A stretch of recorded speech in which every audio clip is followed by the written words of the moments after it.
नमस्कार साथियों, स्वागत है आप सभी का आपके अपने YouTube चैनल जीके जीएस के भंडारा पर। साथियों, आज की इस वीडियो में यूपी पुलिस भर्ती परीक्षा 2024 जिसका एग्जाम 18 फरवरी 2024 को प्रस्तावित है, उसमें जीके जीएस के 38 अति महत्वपूर्ण प्रश्न पूछे जाने वाले हैं। तो उन्हीं 38 महत्वपूर्ण प्रश्नों को आपको सही कराने के लिए मैं लगातार जीके जीएस के प्रैक्टिस सेट लेकर के आ रहा हूँ, जो आने वाले यूपी पुलिस भर्ती परीक्षा 2024 के लिए बहुत ज़्यादा महत्वपूर्ण है। तो साथियों, आज के जीके जीएस के 38 अति महत्वपूर्ण प्रश्नों के प्रैक्टिस सेट को पूरा करिएगा। प्रैक्टिस सेट को पूरा करने के बाद आपको अपना स्कोर ईमानदारी के साथ कमेंट बॉक्स में शेयर करना और बताना है कि आपने हमारे इस जीके जीएस के 38 अति महत्वपूर्ण प्रश्नों के प्रैक्टिस सेट में से कितने प्रश्न हैं जो सही किए हैं और ये आपको प्रैक्टिस सेट कैसा लगा।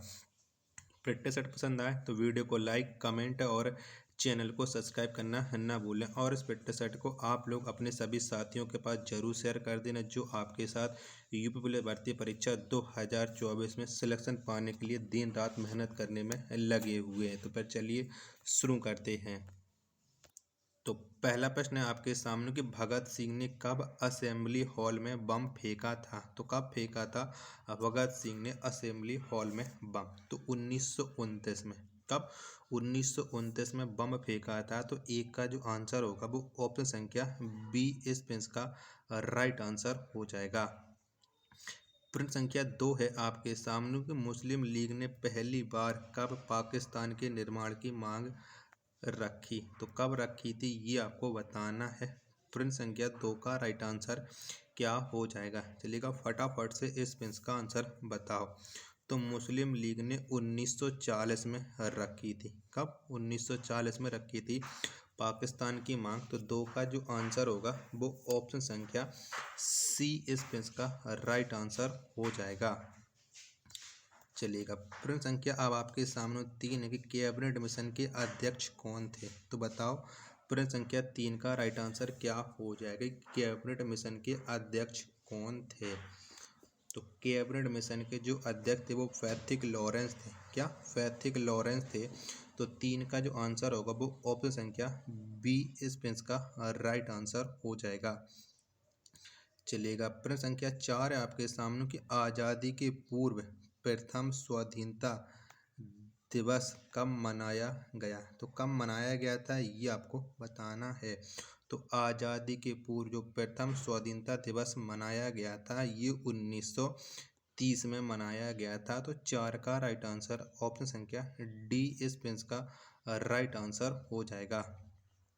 चलिएगा प्रश्न संख्या 5 है आपके सामने कि भारत में परिवार नियोजन कार्यक्रम को कब अपनाया गया। तो कब अपनाया गया था भारत में परिवार नियोजन कार्यक्रम को? फटाफट से इस प्रश्न का राइट आंसर बताइएगा। चारों ऑप्शन आपके स्क्रीन पर शो हो रहे हैं। तो 1952 में भारत में परिवार नियोजन कार्यक्रम को अपनाया गया था। तो 5 का जो राइट आंसर होगा वो ऑप्शन संख्या बी इस प्रश्न का राइट आंसर हो जाएगा। चलिएगा प्रश्न संख्या 6 आपके सामने कि भारतीय सांख्यिकी संस्थान कहाँ पर स्थित है। तो कहाँ पर बताइएगा भारतीय सांख्यिकी संस्थान? प्रश्न संख्या 6 का राइट आंसर क्या हो जाएगा? तो ये कोलकाता में है। कहाँ पर है? कोलकाता में है भारतीय सांख्यिकी संस्थान। तो 6 का जो आंसर होगा वो ऑप्शन संख्या सी इस प्रश्न का राइट आंसर हो जाएगा। चलिएगा प्रश्न संख्या 7 है आपके सामने कि किस देश को वनों का देश कहा जाता है।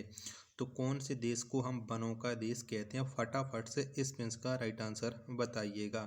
तो कांगो को हम वनों का देश कहते हैं। 7 का जो राइट आंसर होगा वो ऑप्शन संख्या ए इस प्रश्न का राइट आंसर हो जाएगा। चलिएगा प्रश्न संख्या 8 है आपके सामने कि ज्वालामुखी के मुख को क्या कहा जाता है। तो क्या कहते हैं हम ज्वालामुखी के मुख को, ये आपको बताना है। तो ज्वालामुखी के जो मुख को हम कहते हैं क्रेटर। क्या? क्रेटर कहते हैं। तो 8 का आंसर ऑप्शन संख्या ए इस प्रश्न का राइट आंसर हो जाएगा। चलिएगा प्रश्न संख्या 9 है आपके सामने कि निम्नलिखित में भारत की कौन सी नदी डेल्टा नहीं बनाती है। तो इनमें से कौन सी नदी है जो डेल्टा नहीं बनाती है? प्रश्न संख्या 9 का राइट आंसर क्या हो जाएगा? फटाफट से कमेंट बॉक्स में इसका आप लोग आंसर बताइएगा। तो ताप्ती नदी ये डेल्टा नहीं बनाती है, तो 9 का जो राइट आंसर होगा वो ऑप्शन संख्या डी इस प्रिंस का राइट आंसर हो जाएगा। ऑप्शन संख्या डी। प्रश्न संख्या 10 है आपके सामने कि जो नदी डेल्टा नहीं बनाती है उसके मुहाने को क्या कहा जाता है। तो क्या कहते हैं हम उसके मुहाने को, ये आपको बताना है। प्रश्न संख्या 10 का राइट आंसर क्या हो जाएगा।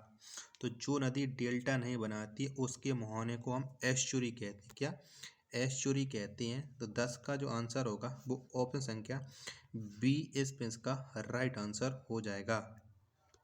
चलिएगा, प्रश्न संख्या 11 है आपके सामने कि चट्टानों में गर्म तथा तरल पदार्थ क्या कहलाता है। तो क्या कहलाता है ये आपको बताना है। प्रश्न संख्या 11 का राइट आंसर क्या हो जाएगा। तो जो चट्टानों में गर्म तथा तरल पदार्थ होता है वो कहलाता है मैग्मा। क्या मैग्मा कहलाता है। 11 का राइट आंसर ऑप्शन संख्या डी इस प्रिंस का राइट आंसर हो जाएगा। चलिएगा, प्रश्न संख्या आपके सामने 12 है कि उत्तरी अमेरिका के घास का मैदान क्या कहलाता है। तो क्या कहलाता है उत्तरी अमेरिका का घास का मैदान। तो ये प्रेरी कहलाता है। क्या प्रेरी कहलाता है। तो 12 का जो आंसर होगा वो ऑप्शन संख्या सी इस प्रिंस का राइट आंसर हो जाएगा। चलिएगा, अगला प्रश्न है प्रश्न संख्या 13 है आपके सामने कि अफ्रीका के उष्ण घास के मैदान को क्या कहते हैं। तो क्या कहते हैं ये आपको बताना है। तो जो अफ्रीका के उष्ण घास के मैदान है इन्हें हम सवाना कहते हैं। क्या सवाना। तो 13 का राइट आंसर हो जाएगा ऑप्शन संख्या ए इस प्रिंस का राइट आंसर हो जाएगा।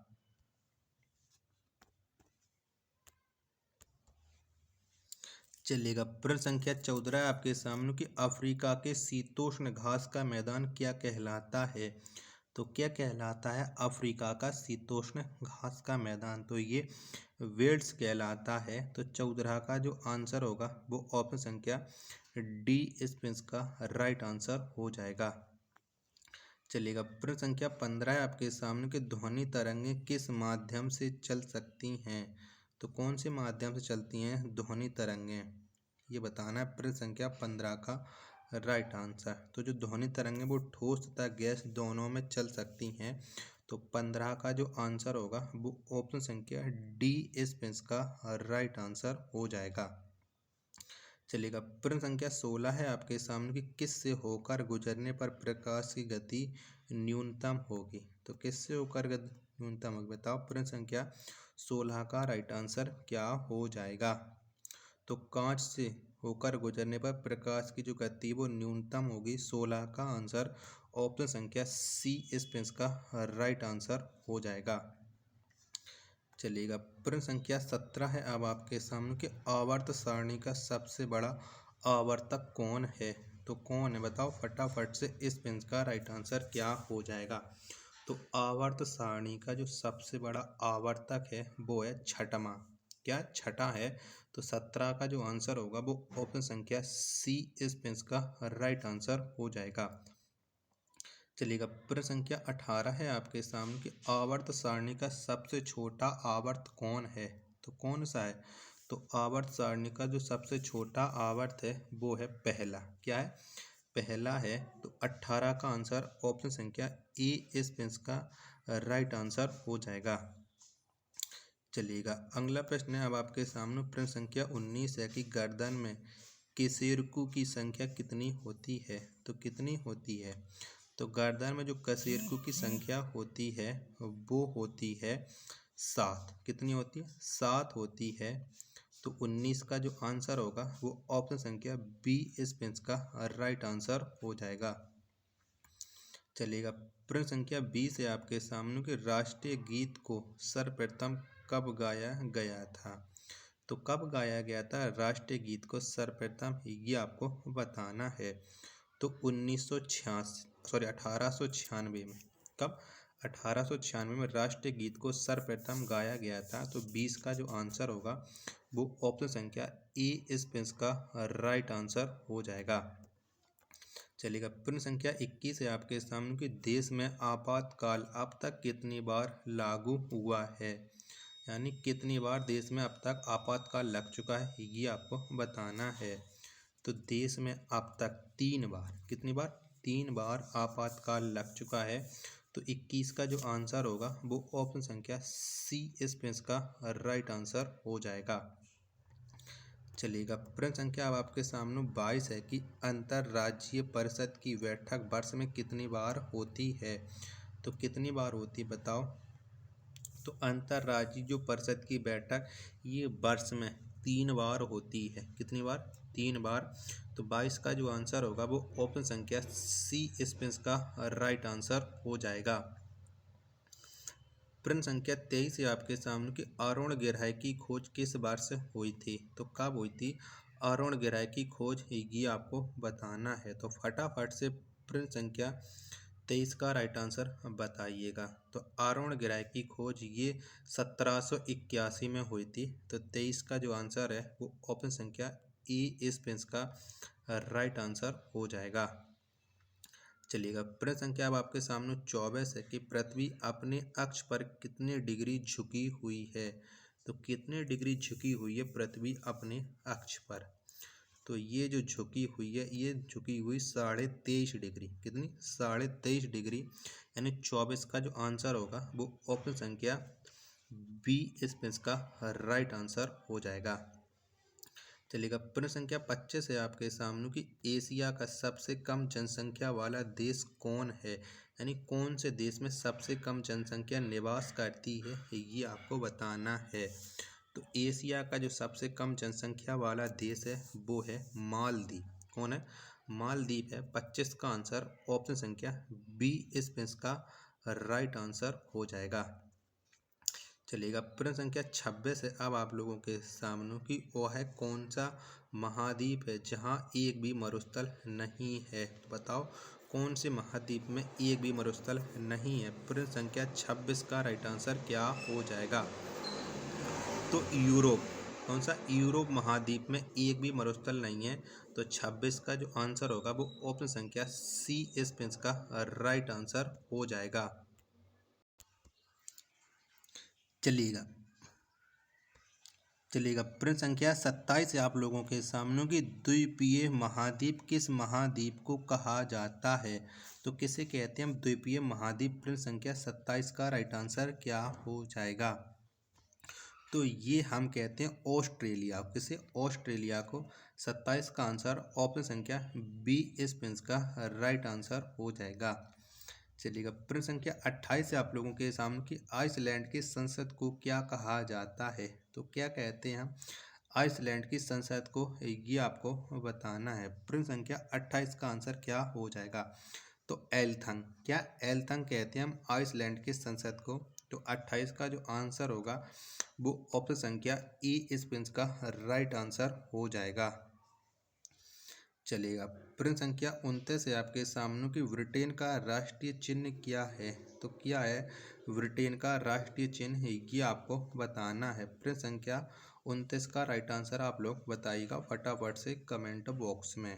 तो ब्रिटेन का जो राष्ट्रीय चिन्ह है वो है गुलाब का फूल। 29 का आंसर ऑप्शन संख्या बी इस प्रिंस का राइट आंसर हो जाएगा।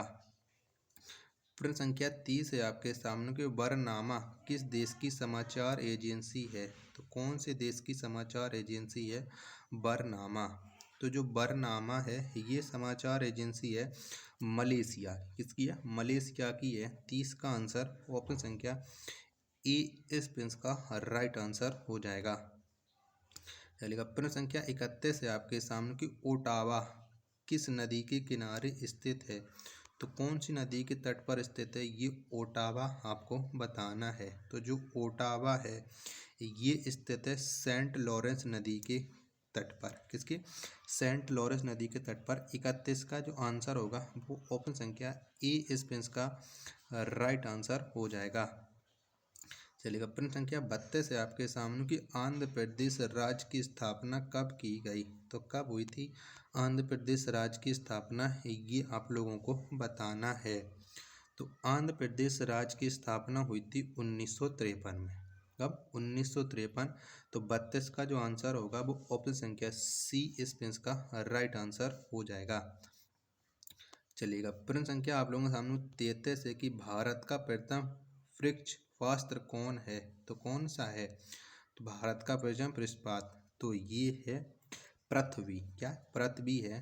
तो 33 का आंसर ऑप्शन संख्या डी इस प्रश्न का राइट आंसर हो जाएगा। चलिएगा, प्रश्न संख्या 34 है आपके सामने कि काराकोरम दर्रा भारत के किस राज्य में स्थित है? तो कौन से राज्य में काराकोरम दर्रा है, ये आप लोगों को बताना है। तो जो काराकोरम दर्रा है ये स्थित है भारत के जम्मू कश्मीर में। कहाँ पर? जम्मू कश्मीर में। 34 का आंसर ऑप्शन संख्या ए इस प्रश्न का राइट आंसर हो जाएगा। प्रश्न संख्या 35 है आपके सामने कि जीवन बीमा निगम LIC की स्थापना कब की गई? तो कब हुई थी LIC की स्थापना, ये आप लोगों को बताना है। तो बताओ प्रश्न संख्या 35 का राइट आंसर क्या हो जाएगा? तो 1956। कब? 1956 में LIC की स्थापना हुई थी। तो 35 का आंसर ऑप्शन संख्या डी इस प्रश्न का राइट आंसर हो जाएगा। चलिएगा, प्रश्न संख्या अब आप लोगों के सामने 36 है कि अकरमंडीज किस देश के मूल निवासी थे? तो कौन से देश के रहने वाले थे अकरमंडीज, ये आपको बताना है। तो ये रहने वाले थे ग्रीस के। किसके? ग्रीस के। तो 36 का आंसर ऑप्शन संख्या डी इस प्रश्न का राइट आंसर हो जाएगा। तो साथियों, अगर आपको ये प्रैक्टिस सेट अभी तक पसंद आया तो वीडियो को लाइक, कमेंट और चैनल को सब्सक्राइब करना ना भूलें। चलिएगा, प्रश्न संख्या 37 है आपके सामने कि डिगबोई किसके लिए प्रसिद्ध है? तो किसके लिए प्रसिद्ध है डिगबोई? तो ये डिगबोई प्रसिद्ध है पेट्रोलियम के लिए। किसके? पेट्रोलियम के लिए। तो 37 का जो आंसर होगा वो ऑप्शन संख्या ए इस प्रश्न का राइट आंसर हो जाएगा।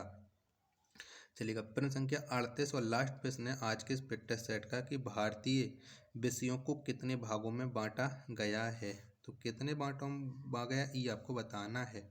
तो जो भारतीय विषयों हैं इन्हें बांटा गया है 3 भागों में। किसमें? 3 में बांटा गया है। तो 38 का जो आंसर होगा वो ऑप्शन संख्या बी इस प्रश्न का राइट आंसर हो जाएगा। तो साथियों, अगर आपको ये प्रैक्टिस सेट पसंद आया तो वीडियो को लाइक, कमेंट और चैनल को सब्सक्राइब करना ना भूलें। मिलते हैं अपन नेक्स्ट वीडियो तथा नेक्स्ट प्रैक्टिस सेट में। तब तक के लिए धन्यवाद। जय हिंद।